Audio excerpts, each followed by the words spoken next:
So the long-awaited Die of Death Recode update finally dropped, and it is so freaking fun. Like, it practically fixed all of my issues with pre-code Die of Death. My biggest issue before this update dropped had to be the killer gameplay, and they did it. They made every killer in the game actually really fun to play. Like, getting your killer around actually feels rewarding now, and it's so satisfying to finally play killer in this game. So me and my friends, a few days after the update dropped, had a little discussion wondering who is the best killer in the game currently. And that is the question this video aims to answer. Now, I do want to say this video is subjective. Remember, all 5 of the killers currently in the game are really good. These characters are being ranked on how easy they are to play and their damage output, along with other aspects like how good they are with zoning, how good they are at keeping up with chases, etc, etc. I should probably quickly state that special LMSs will not be discussed during the ranking, meaning that Vigilante, Shootout, Showtime, and Sightbreaker will not be discussed. This is because you can easily plan your killer around to not have to deal with any of these special LMSs. So without wasting any more time, let's get to our number 5 spot.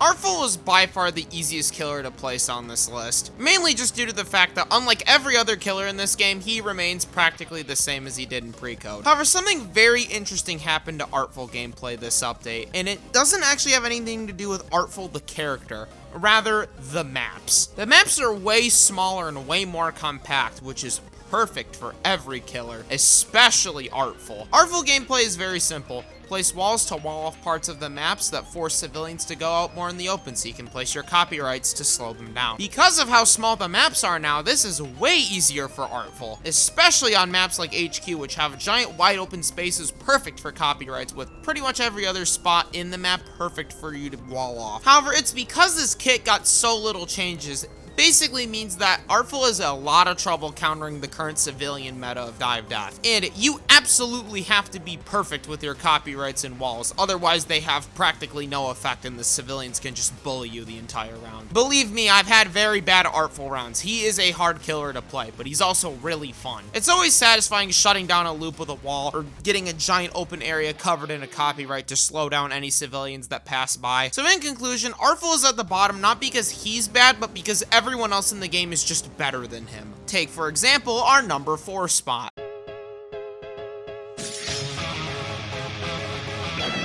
Alright, I know it's super weird for me to put Killjoy at 4, but let me explain my piece. He's still probably my favorite personal character to play as due to how fun his gameplay is. Out of all of the characters to get their kits completely revamped, Killjoy by far had the best changes given to him. Obviously, that doesn't make him the best killer in the game. He's only number 4, but his kit is so good now. Oh my god, I gotta talk about it. Let's start with Flight.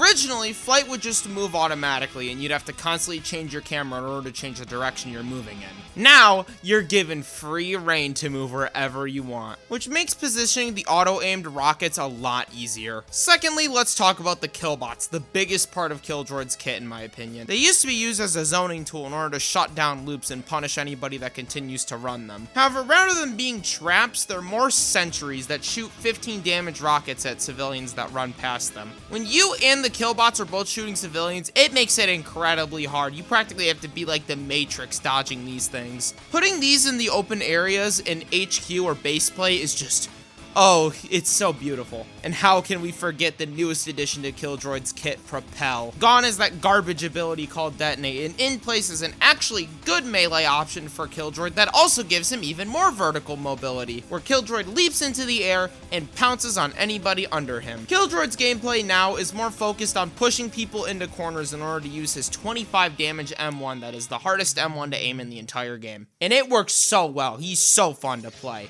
What is his main downfall now? The main issue with Killdroid is that he doesn't exactly have a way to shut down loops anymore since the killbots have a new purpose now. This makes Killdroid the easiest killer to loop in the entire game. Now, I'm sure you're asking, but that Nigel guy, you could just propel over the loops, so let's see the problem. And I mean, yeah, he can do that with a lot of the loops, but especially with Baseplate and Teapot Paradise, yeah, not so much. But he's so fun to play though. Like, the lack of anti-loop and probably the fact that his damage output isn't that consistently good are probably the only 2 things that hold Killdroid back from being like number 2. But oh my god, he's so fun to play now. So now that I made my piece for Killdroid on why he's number 4, I say we switch on over to a character that does have more consistent damage output, being our number 3 spot.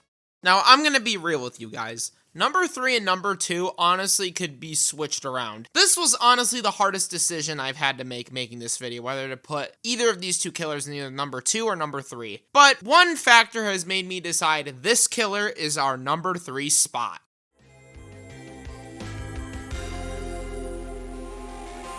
That's right, ladies and gentlemen, the former inconsistent pub-stomping queen of Dodd, Harkin, is number 3 on the list. Like, if Killjoy is my favorite rework in the game, then Harkin is my second favorite rework. Like, she is so fun to play. All of the changes made to her kit make for such an interesting gameplay style that I'm such a big fan of. Let's briefly touch on something that might be seen as a flaw, being the fact that Harkin in her calm state can only do 15 M1 damage. Now, I personally don't think this is actually that bad for Harkin, considering some factors that I'm going to be talking about in a bit. The first thing to know about Calm Harkin's kit is the return of Repress. Instead of it being a global Simon Says game that all the civilians are forced to play, instead it's a ginormous bubble that any civilian caught in it will be inflicted with the noisy status effect, which basically turns any civilian that walks into this bubble into a walking noise generator, which is exactly what Harkin needs. Agitation also received a massive buff. Rather than it being a pretty lame ranged option for Harkin, it is now one of the best zoning tools in the entire game. Not only that, but it's also really good to use against groups of noisy civilians. You know, just for even more noise. But the single best thing about Calm Harkin now is the fact you can enrage whenever you want. This not only makes Harkin the best killer for LMS by far, but it gives her so much control of how a match will go. And that's not even discussing Enraged Harkin's kit, which is just, oh, it's so good. Light Piercer is the best move in the game, without a shadow of a doubt. It's just better agitation, which was already one of my favorite abilities in the game. Just make it bigger and better, and you have Light Piercer. Pummel is a super welcome ability to Harkin's kit, being the only punishing move in Die of Death, with the move basically command grabbing any civilian it comes into contact with and doing lots of damage to them, only to fling them. And hey, if it doesn't land, don't worry, you can just do the little mini tangle that comes with Pummel, to at least try to close distance as a sort of Hail Mary option, which is a welcome addition to Pummel. And finally, if you need to secure a kill, but you're just really running low on noise and you're at a healthy amount of HP, then just Immolate. Sure, the 140 HP loss is kinda crazy, especially considering Harkin only has 400 health, but you do get 60 noise for using the ability, which is more than enough noise you need to secure a kill, which Enrage Harkin's kit is all about, securing kills. Both Harkin's Calm and Enrage state both create this really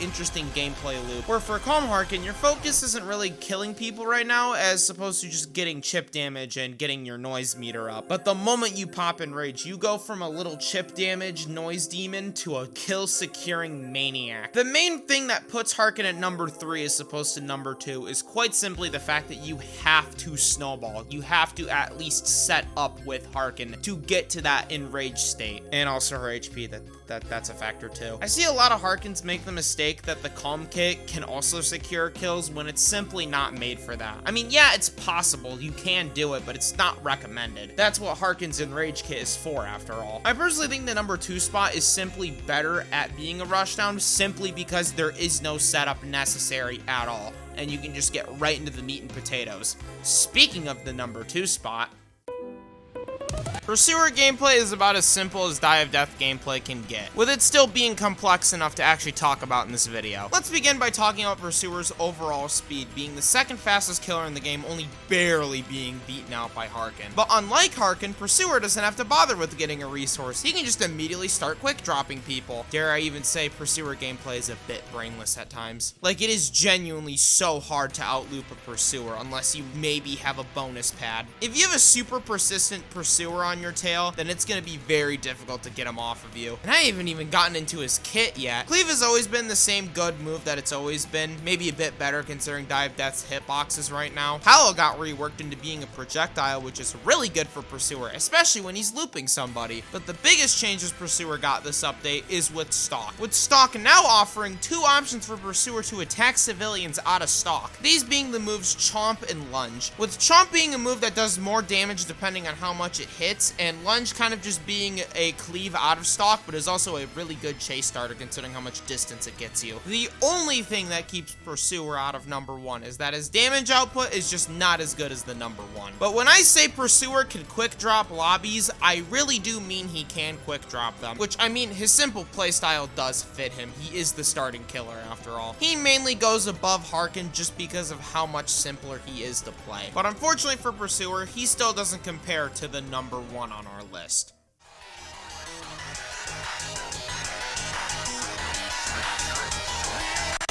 Yes, ladies and gentlemen, Badware is, in my opinion, as of the time of this video being made, is the best killer currently in Die of Death. So what's the easiest way to prove that Badware is the best killer in the game? Well, that's very simple, by comparing it to the other 4 killers I've mentioned previously. Let's start with Badware's computers. You can place 4 of them around the map, and they buff Badware's sprint speed. How much, you may ask? Well, enough to make Badware the fastest killer in the game, blowing Harkin and Pursuer out of the water in terms of its speed. This makes Badware one of the 3 killers in this game to comfortably M1 civilians during chase, with the other 2 being the previously mentioned Harkin and Pursuer. Now you might say, but Nigel, the computers only stay for a limited amount of time. How am I supposed to keep my computers healthy so they don't disappear? I'm glad you asked, hypothetical person, and the answer to that question is to simply just damage civilians. You know, something you're already going to be doing. And one of the best ways to do that is with Badware's best move by far, Bolt. Now when using Bolt when not near a computer, it practically works the same as it did in pre-code Die of Death. You charge forward, you hit a civilian, they take 20 damage, you know,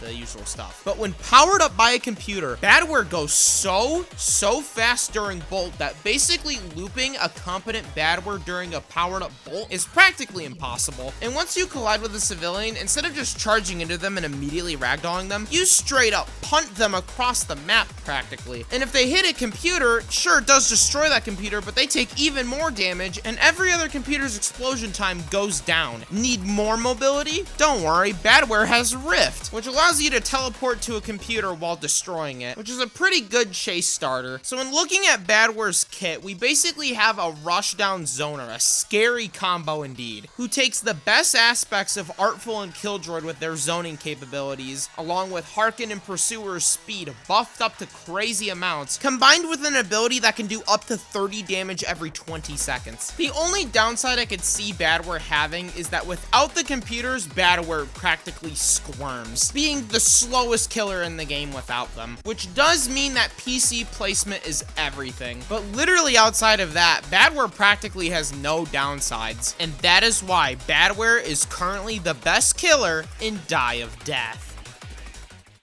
And that does it for the ranking. I do want to state that Die of Death is planned to have more killers dropping soon after this update, which the update already dropped, so I'm assuming that these killers are going to come out pretty soon. I will make a short about these killers when they drop, addressing where they would go on this list. I also want to give a massive shout out to my good buddy Flawless Games for once again drawing this awesome thumbnail for me. And I want to thank my friend Autotune for talking me through the process of making this video, as we kind of bounced opinions off of each other, which kind of ended up with the ranking you see today. And of course, I want to thank you guys so much for watching. Be sure to like, subscribe, and hit the bell, and I will see you guys in the next video. Take care, y'all.